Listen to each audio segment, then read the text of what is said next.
네, 오늘 하나님께서 우리에게 주시는 말씀은 마태복음 27장 11절부터 54절까지입니다. 마태복음 27장 11절부터 54절까지 말씀을 함께 읽겠습니다. 예수께서 총독 앞에 서시니 총독이 예수께 물었다. 당신이 유대인의 왕이요? 그러나 예수께서는 당신이 그렇게 말하고 있소? 하고 말씀하셨다. 예수께서는 대제사장들과 장로들이 고발하는 말에는 아무 대답도 하지 않으셨다. 그때 빌라도가 예수께 말하였다. 사람들이 저렇게 여러 가지로 당신에게 불리한 증언을 하는데 들리지 않소? 예수께서 한마디도 단 한 가지 고발에도 대답하지 않으시니 총독은 매우 이상히 여겼다. 명절 때마다 총독이 무리가 원하는 죄수 하나를 놓아주는 관례가 있었다.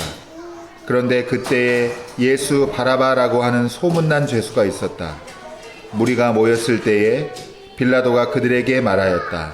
여러분은 내가 누구를 놓아주기를 바라오? 바라바요, 그리스도라고 하는 예수요.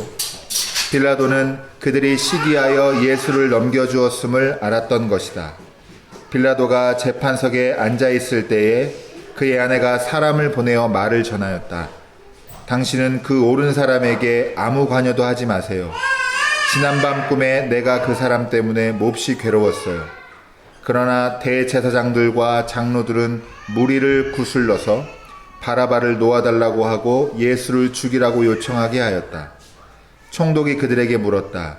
이 두 사람 가운데서 누구를 놓아주기를 바라오? 그들이 말하였다. 바라바요. 그때 빌라도가 그들에게 말하였다. 그러면 그리스도라고 하는 예수는 나더러 어떻게 하라는 거요? 그들이 모두 말하였다. 그를 십자가에 못 박으시오. 빌라도가 말하였다. 정말 이 사람이 무슨 나쁜 일을 하였소? 사람들이 더욱 큰 소리로 외쳤다. 십자가에 못 박으시오. 빌라도는 자기로서는 어찌할 도리가 없다는 것과 또 밀란이 일어나려는 것을 보고 물을 가져다가 무리 앞에서 손을 씻고 말하였다. 나는 이 사람의 피에 대하여 책임이 없으니 여러분이 알아서 하시오. 그러자 온 백성이 대답하였다. 그 사람의 피를 우리와 우리 자손에게 돌리시오. 그래서 빌라도는 그들에게 바라바는 놓아주고 예수는 채찍질한 뒤에 십자가에 처형하라고 넘겨주었다. 총독의 병사들이 예수를 총독관주로 끌고 들어가서 온 부대를 다 그의 앞에 불러 모았다.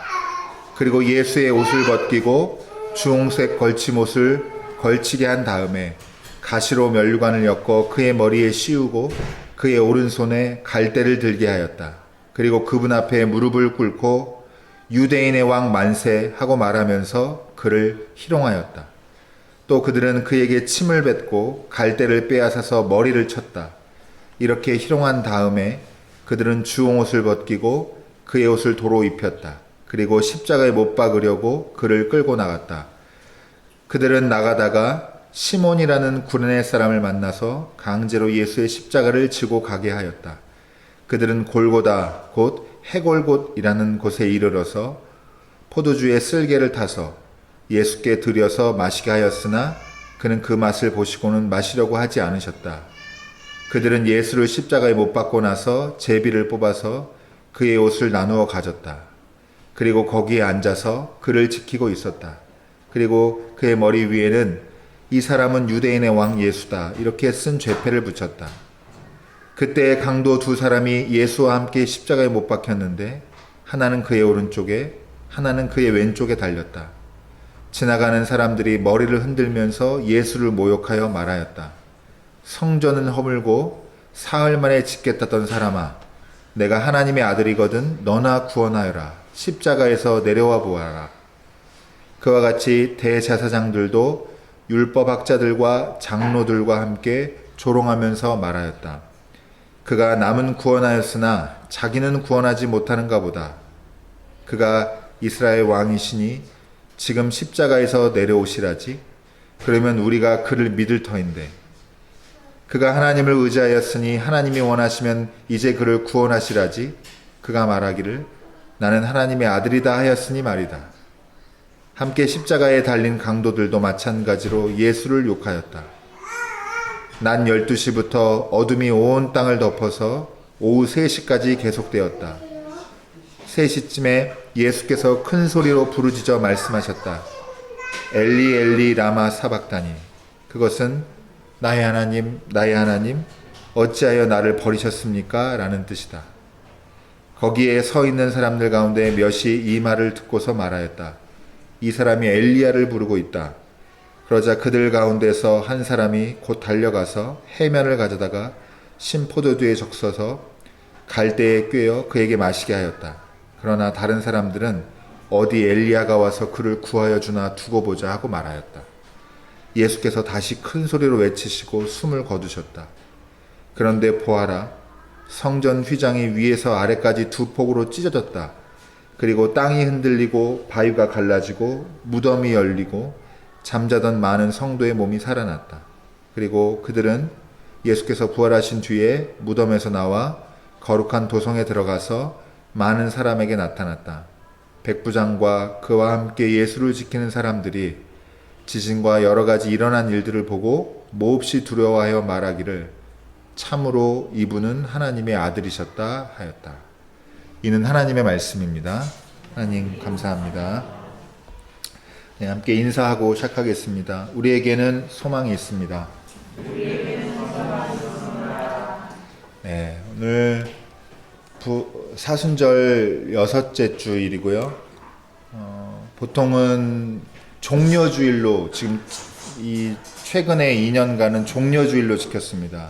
예수님께서 예루살렘 성으로 입성하시는 그 말씀을 다루는 본문으로 계속 말씀 나눴고, 이제 3년차째는 제가 고난주일 말씀으로 성서일과에서 선택해서 말씀의 은혜를 좀 나누려고 합니다. 오늘 이제 이번 주가 성주간이고 이번 주 지나면 다음 주는 부활절입니다. 그래서 이 고난주간의 막바지에 예수님이 십자가에 달리셔서 돌아가시는 이 말씀을 가지고 하나님께서 우리에게 주시는 말씀을 또 듣도록 하겠습니다. 오늘 말씀 제목은 버림받은 하나님이고요. 다른 어떤 것보다 설교나 이런 것보다 사실은 앞에 이렇게 본문같이 쭉 고난주일 말씀을 읽는 것 자체가 그런 게 의미가 큽니다. 그래서 말씀 중에도 은혜 미리 다 받으셨을 줄로 알고 저는 이제 중요한 부분들만 함께 한두 가지 더 생각해 보면서 이 말씀의 메시지에 대해서 좀 고민해 보는 시간 갖도록 하겠는데요. 지금 예수님께서 당하고 있는 빌라도 앞에서의 신문은 두 번째 신문이에요. 왜냐하면 이 전날에 이제 유다의 배신으로 예수님이 정말 불법적으로 잡히셨고, 그리고 나서 산헤드린 공의회라고 하는 임시 재판 기구라고 해야 될까요? 그러니까 공식적인 데가 아니고 비공식적인 데요. 왜냐하면 로마가 다 모든 법적인 권한이 있는데 식민지로서 이제 여러 가지 세금이나 이런 법적인 절차에 대해서 모두 다 로마가 세세하게 관여하기, 그러니까 웬만한 권한은 그냥 눈 감아주고 거기서 처리하라고 하는 데가 있었는데 공적인 기구가 아니에요. 공적인 기구가 아니고 어쨌든 이 유대인들 지도자들이 이제 모여가지고 하는 그런 장소가 있었는데 거기에서 비공식적으로 일단 신문을 받으셨고, 그리고 나서 이 사람들도 예수님을 죽이려고 하니까 자기네 권한은 그가 없거든요. 처형을 선고할 수가 없어요, 자기네들은. 그러니까 빌라도에게 데려가서 이제 회유하려고, 빌라도를 설득해서 예수님을 죽이게 하려고 이제 빌라도 앞에 데리고 온 게 오늘 장면이고요. 이 두 번째 이 신문을 받으면서 중요한 부분은 여러 가지가 있지만 한 가지만 말씀드리면 예수님께서 침묵하셨다라고 하는 겁니다. 중요한 예수님에 대한 그 죄목이죠. 예수님이 십자가형에 처하게 된 가장 결정적인 이유 중에 하나가 유대인의 왕이라고 주장했다는 부분인데, 이제 이게 로마의 정치적인 반역을 꿈꾸는 위험 세력이다라는 그 판정을 내릴 수 있는 근거가 되면서 예수님이 이제 이 죄목으로 십자가에 달리게 되시는데, 어쨌든 여러 사람이 나와서 예수님에게 불리한 증언들을 지금 계속하고 있는데 예수님이 거기에 한마디도 반박을 안 하셨다라고 하는 걸 여러분 첫 번째로 같이 살펴보고 싶습니다. 왜 말씀 안 하셨을까? 이유야 정확히 모르지만 예수님이 지금 이 십자가형으로 갈 수밖에 없는 이 과정, 또 이 결과를 받아들이고 계셨기 때문에 그런 것 아닌가라고 생각이 듭니다. 무슨 말이냐면 말로 해서 해명하고 벗어날 수 있는 상황이 아닐 뿐더러 그렇게 말로 하는 걸로 결론이 바뀌지 않으니까 예수님께서 여러 가지 말씀 안 하시고 그냥 그 상황을 묵묵히 그냥 받아들이고 지나가시는 그런 모습이라고 우리가 생각해 볼 수가 있습니다. 그래서 우리는 어떻게 이걸 받아들이면 좋으냐라고 하면 우리 침묵할 줄 알아야 합니다. 이제 아무래도 이제 저희 부모님 세대가 보기에 젊은 사람들 직장 생활하거나 사회 생활할 때 고분고분하지 않고 할 말 다 하고 요새 아주 그런 걸로 많이들 나타나는데 무조건 뭐 참자, 뭐 견디자 이런 차원이 아니라 인생에서는 말로 해서 될 때가 있고 말로 해서 되지 않을 때가 있고 말을 해야 될 때가 있고 말을 안 하는 게 최선일 때가 있고 그럴 때가 있다라고 생각이 듭니다. 근데 우리는 권리가 아주 중요한 세상에 사니까 모든 걸 다 말로 획득해내려고 하거든요. 그런데 어떤 때는 묵묵히 견디고 받아내는 것 자체가 하나님의 뜻을 이루는 방식이기 때문에 예수님께서 이 방식을 받아들이셔서 이때는 하나님의 뜻을 위해서 내가 침묵하는 게 더 나은 길이다 생각하셨던 것 같아요. 그래서 잠시 이 말씀을 정말 생각해 보았고, 두 번째로 이제 그 후에 이제 유대인들이 아주 좀 비겁한 방식으로 거짓 증언하게 하게 만들고, 그 다음에 사람들을 이렇게 회유해가지고 선동해서 예수님을 십자가형에 처할 수밖에 없게끔 계속 몰아가죠. 되게 정치적으로 행동합니다. 바라바를 대신 내어주라고 막 얘기도 하게끔 하고, 이렇게 정치적으로 이제 할 수 있는 대로 압박을 하는 모습이 보이는데, 어쨌든 가만히 보니까 유대인들의 그러니까 유대인이라고 하면 유대 사회 그때 당시에 살던 전체를 말하는 게 아니라 지금 이 대제사장들과 율법학자들과 함께하는 이 무리, 예수님을 십자가에 처형하라고 강하게 주장했던 이 정치적 세력을 말하는 거거든요. 그리고 성경에서, 신약 성경에서 비판하는 유대인들이 다 이 사람 말하는 겁니다. 모든 유대인이 아니라 모든 유대인이라고 착각해서 반유대주의로 막 유대인 학살하고 이런 아픈 과거들도 있어요. 그러나 예수님께서 지금 성경에서 기록할 때 부정적으로 인식하고 또 비판하는 그룹은 이 정치적 세력 말하는 거예요. 예수님을 십자가에 못 박히도록 적극적으로 행동했던. 어쨌든 이 사람들이 지금 말을 안 들어주면 이 소요가 커져가지고 밀란이 일어날 것만 같은 일촉즉발의 상황으로 빌라도가 로마 총독이 판단을 했습니다. 그래서 자기가 생각할 때는 예수님 죄가 없어요. 십자가형에 처할 만큼 나쁜 짓 하는 사람이 아니에요. 왜냐하면 여러분, 제가 이전에도 몇 번 말씀드렸지만 십자가에 같이 달리던 사람들을 뭐라고 불러요? 성경에서? 강도라고 부르는데, 지금 무슨 노상강도하고 이런 사람들 말하는 게 아니라고 제가 말씀드렸죠. 로마 체제에 정치적으로 저항하는 세력을 강도라고 합니다. 사회적 강도를 말하는 거예요. 그래서 이 사람들이 사회에 일으키는 행동들이 로마의 체제를 위협하고 건드린다라고 하는 그 판단이 되면 그 사람들을 십자가형에 처하는 건데, 여러분, 유대인들이 지금 강하게 예수님을 죽여달라고 지금 이 난리를 치고 있는데, 이걸 안 들여주면 이 더 복잡한 상황, 더 골치 아픈 군사적인 행동해야 되는 이런 상황이 될까봐 빌라도가 이제 꾀를 쓰는데, 그러니까 결론적으로 꾀를 써도 벗어날 수는 없습니다.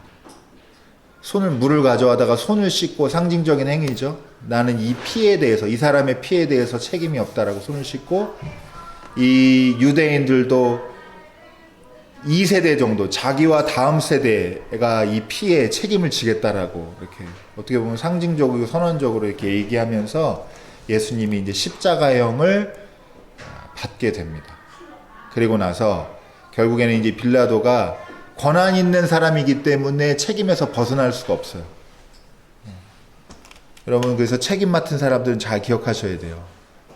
나는 어쩔 수 없었다 라고 하는 거는 안 맞는 말입니다. 최종 결정하는 자리에 있는 사람은 죄 없다라고 말하고서 아무리 명분을 만들어도 그 사람이 책임 있는 사람이 돼야 되는 거예요. 빌라도가 그래서 결국 여러분 사도신경 외울 때마다 고백하잖아요. 빌라도에게 고난 받으사. 예? 여러분 결국엔 로마의 군사들이 채찍질하고 예수님을 십자가형을 처하게 되는 그 골고다까지 해골이라고 하는 장소까지 예수님을 이제 끌고 가고 처형의 모든 일에 관여를 하게 됩니다. 이러면서 우리가 이제 두 번째로 살펴볼 게 뭐냐면요. 여러분 진짜 거의 광기에 가까운 지금 아주 덤덤하게 사실적으로만 기록되어 있지만 예수님을 조롱하고 인간 이하로 모독하는 행동들이 쭉 나와요. 서술되어 있습니다. 침 뱉고 때리고 가시관 씌우고 갈대로 머리 치고 옷 벗기고 막 이렇게 하는 거 이게 계속 나오는데 여러분 이런 행동을 왜 하냐면요. 여러분 십자가에 사람을 죽이는 행위가 엄청나게 잔혹한 행위예요. 잔혹한 처형법입니다. 보통은 이제 쇼크나 십자가에 달리면 쇼크나 또 과다출혈 뭐 이런 걸로 이제 호흡곤란 이런 걸로 죽게 되는데 그거를 죽는 과정을 걸어놓고 다 보게 된단 말이에요. 발가벗겨서. 그러니까 굉장히 비인간적이에요. 그래서 대표적으로는 그 비인간적이라는 걸 어떻게 반대로 알 수가 있냐면 로마인들은 십자가 처형을 안 했어요. 금지됐어요. 왜냐면 너무 비인간적이니까. 그럼 누구한테만 했냐? 식민지인들이나 노예들한테는 이런 십자가형을 했거든요. 근데 이게 비일비재한 일이었어요. 어쩌다 한번 있는 일이 아니라 이 식민지에서는 아주 이렇게 인간 이하의 처형법이 아주 빈번하게 일어나고 있었는데 이런 일을 사람이 하려고 그러면 어떻게 되냐? 십자가에 달리는 사람을 사람 이하에 취급하지 않으면 양심에 걸려서 못해요. 여러분 이걸 잘 이해하셔야 돼요. 여러분 우리가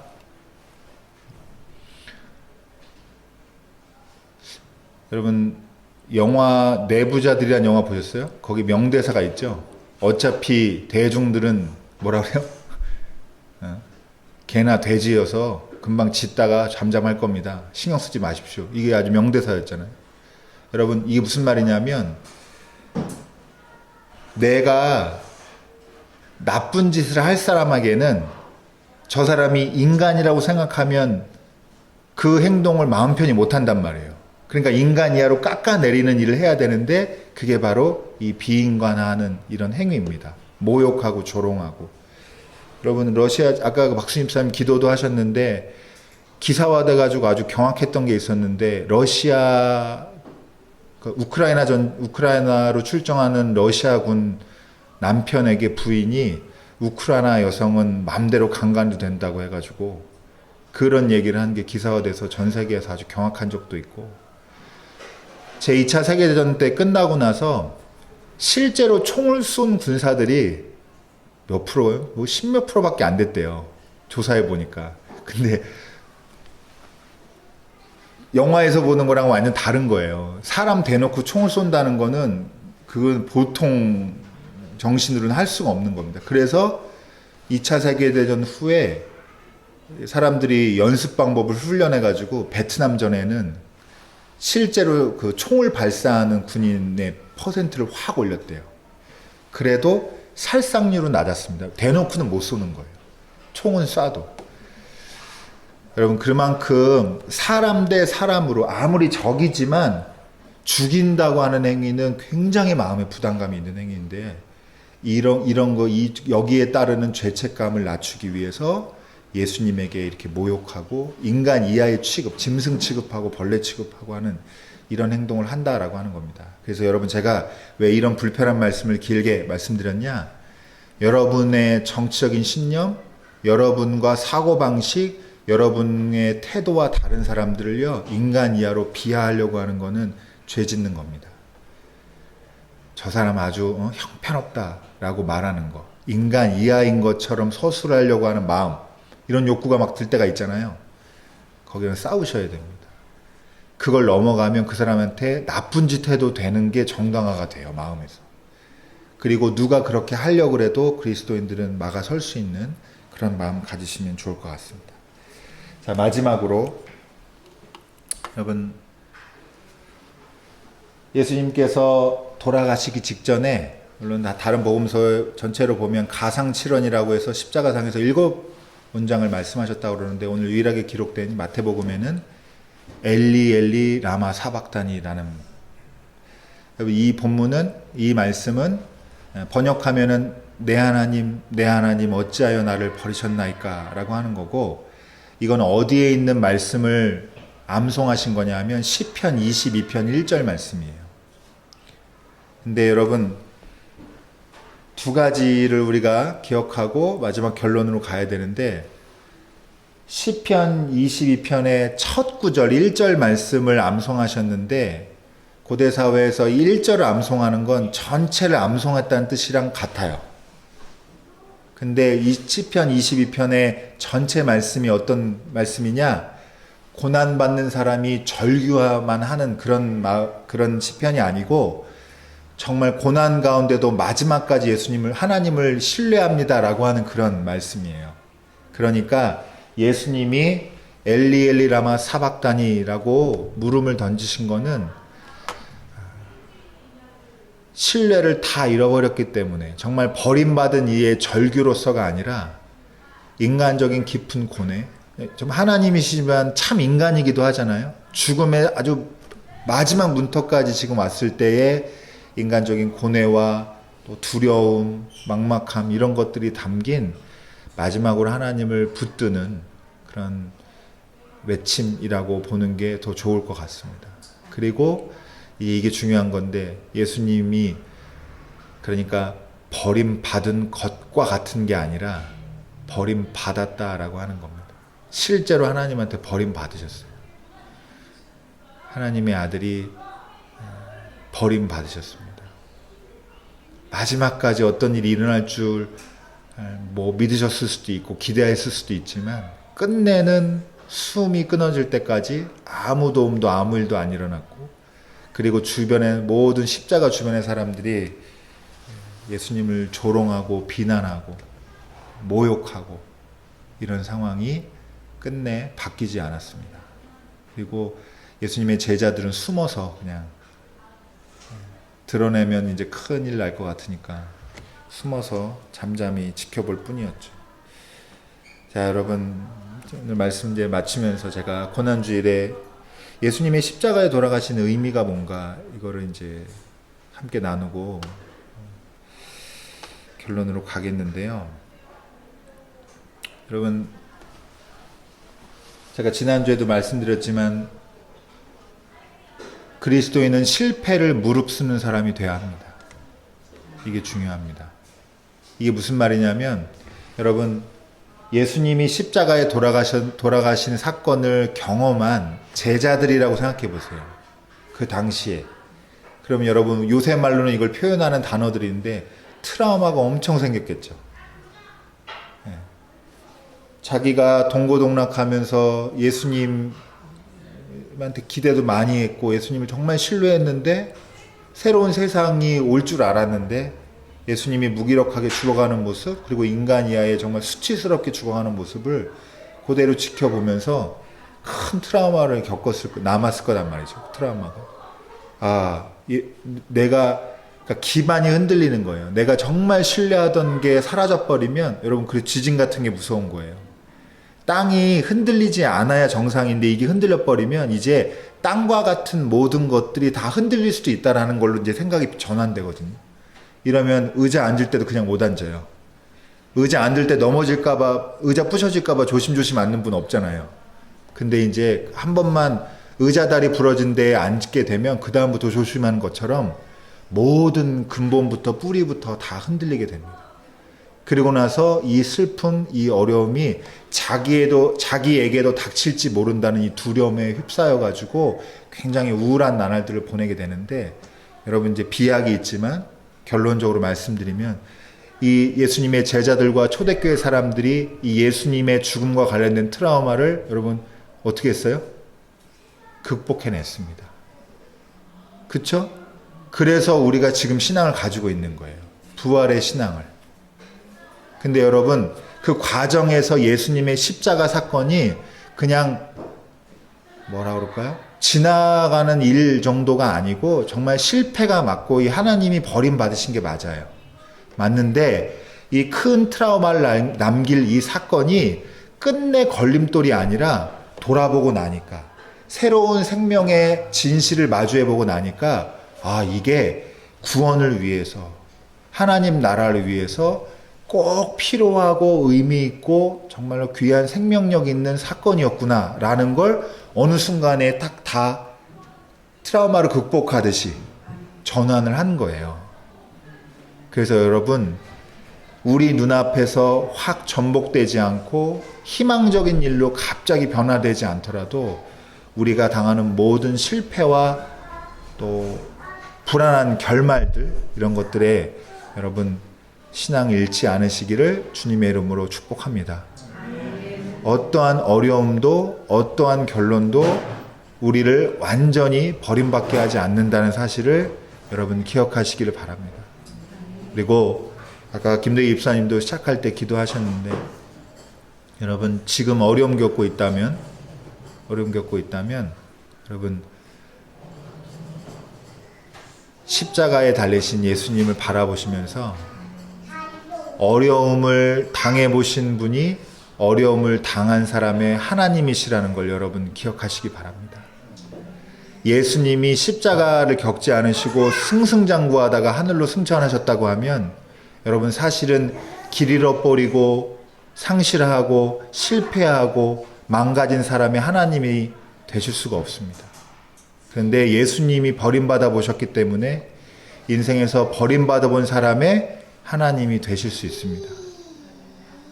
예수님이 실패하셨기 때문에 실패하셨던 사람의 주님이 되실 수 있습니다. 여러분, 우리가 겪고 있는 고난과 모든 실패, 여러분 거기에 넘어지지 마시고 끝내 하나님이 참된 생명으로 일으키신다는 부활의 소망 가지고 이 고난주일 마지막을 잘 넘기시기를 바라고, 하루하루 예수님의 십자가의 고통 또 고난, 이걸 묵상하시면서 그리스도의 남은 고난에 참여하는 저와 여러분 되기를 주님의 이름으로 축원합니다. 기도하겠습니다.